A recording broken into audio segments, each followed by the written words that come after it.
chance to ask questions if anyone has any. The question was the one asking the question asked, we often hear that we should have faith in Buddha, Dhamma and Sangha. And should we contemplate or see that as three separate things, or are they all one and the same thing? Ajahn explained that the quality of Buddha that we put our faith in is really that quality of knowing and the awakened mind of a Buddha, of an enlightened Buddha. What does the mind know and what is it awakened to? Well, it's the Dhamma. And the quality of the Sangha, those who have followed in the path of the Buddha, well, they also reach the same quality of knowing and awakenedness. So in practice, they really all come out of the same thing. It's that potential for the human mind to experience this state of knowing, awakenedness. And then the Kruba Ajahn that we might meet, say, in this modern era and have faith in, they've also developed that same quality, and we can have faith in them and their teachings, say the core what and the ways of practice that they teach. We can have faith in that as helping, as skillful means leading to this state of awakenedness. But really they're representing the Buddha, the Dhamma, the Sangha. So in the end it all comes back to the same thing. There's a question based on the comment Ajahn said about how Ajahn Chah said he could tell a monk whether he was peaceful and mindful just by the way he walked or the way he behaved. And the question was, is it necessary to develop good sila, good restraint in the sila, in the virtue first, in order to give rise to samadhi? Or when we've developed samadhi, then this will bring up our sila and lead to this disciplined external behavior. And Ajahn just quoted how the Buddha had said that good practice of sila will always bring samadhi as its result or its benefit, and good development of samadhi will bring wisdom, insight as its benefit. But the presence of wisdom will also support the practice of sila.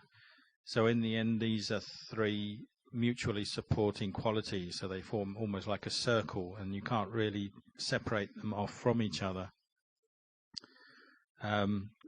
To give an example of how we might practice with this, say at Wat Pah Pong, the way of practice is we eat our food in our bowls, and the rules around eating food in our bowls is that we're required to keep our eyes trained on our own bowl, the food we have in our own bowl, and not to look at other people's bowls and the food they're eating or the way they're eating. If one does, then it's an offence of dukkha.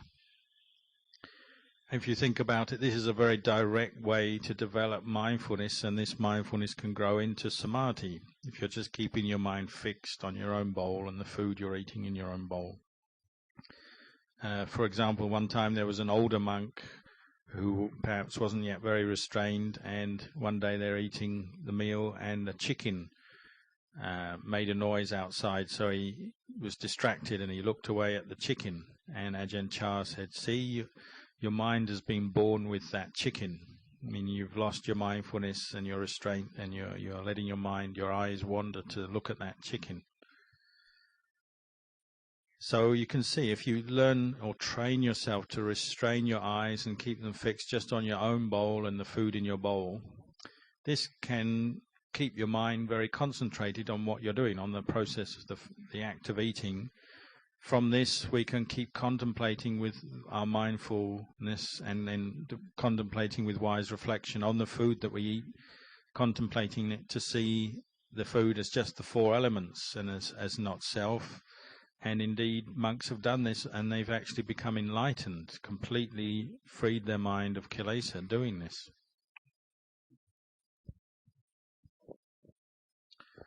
just a question about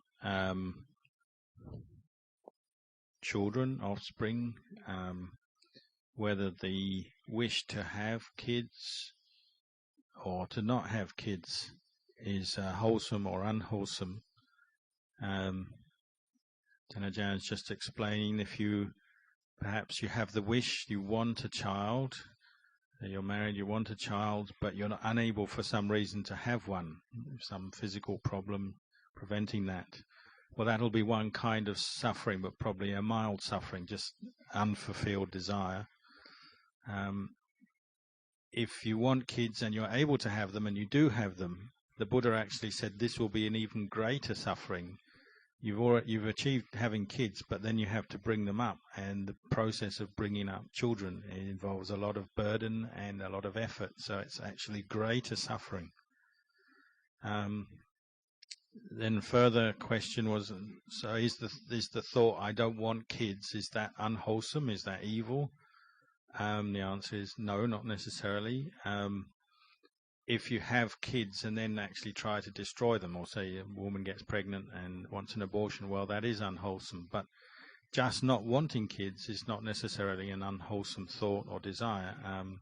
It could be born of this understanding that having children is a burden, it's dukkha, and one wants to not have that burden, wants to dedicate one's efforts more to the practice perhaps. Then it wouldn't be an unwholesome thing to not want to have kids. Or in the case of the questioner, sometimes we might have a desire, an inward desire to have kids, but at the same time we feel the world is a difficult place at this time, economically it's difficult, we're not really ready to have them, so we just put it off, postpone it. Is that wrong? And no, that's just a wise decision, and one can have that maybe based on a wise reflection, say, oh, we're not ready, or it's not the appropriate time to have children. So basically, if one doesn't have children, well, then one is free from a lot of worries. If one does have children, well, that is something, once one has children, one has a duty, a responsibility to bring them up. And then they also, as offspring of parents, as we're all children of parents, we all have also a duty to attend to the needs of our parents, particularly in old age, because we have that debt that they've brought us up.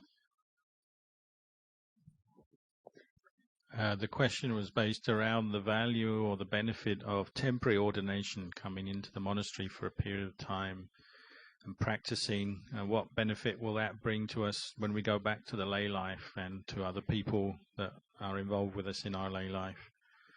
So Ajahn just gave a rough summary of the kind of qualities that we're developing in our life in the monastery that will also help us back in the lay life.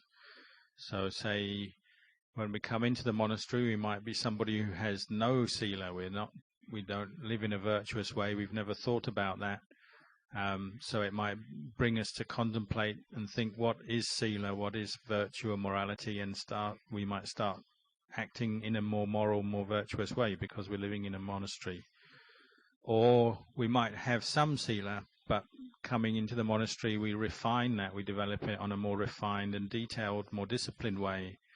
So we're improving our practice of sila either way. The other quality we're really developing in the monastery is this quality of mindfulness, sati. And as we develop that, we develop more self-control, more awareness of our own behavior on every level, on our speech, our actions and our mind. And we tend to become a little cooler and more peaceful in our behavior because of this heightened practice of mindfulness. So, for instance, maybe we're someone who used to get angry very easily and very often. Now, through the presence of more mindfulness, we can see the harm of that. So we have more restraint, more carefulness in our behavior. We don't get angry so often. We have more patience, more self-control. These are the kind of qualities that are very useful when we go back into the lay life. We might be somebody who is very opinionated. We know a lot and think we know a lot, and before we come into the monastery, maybe that leads us to always be one who's always arguing with others and differing with others on opinions and views about the world and different things. But when we come into the monastery again, we develop more mindfulness. We can see some of the suffering of that. And so we might develop more sensitivity towards others. We can accept other people's views and ideals and opinions better. We might learn to communicate better, listen to others as well as putting forth our own opinions. So we tend to argue less once we've trained in a monastery. These are the kind of qualities and experience we develop in a monastery, and when we go back to the lay life, well, we can apply them. Obviously, we have to remember that the lay life is often there's more temptation, more distraction, it's busier, so we might not be able to keep up quite the same level of practice as we had in the monastery, but nevertheless it should certainly improve.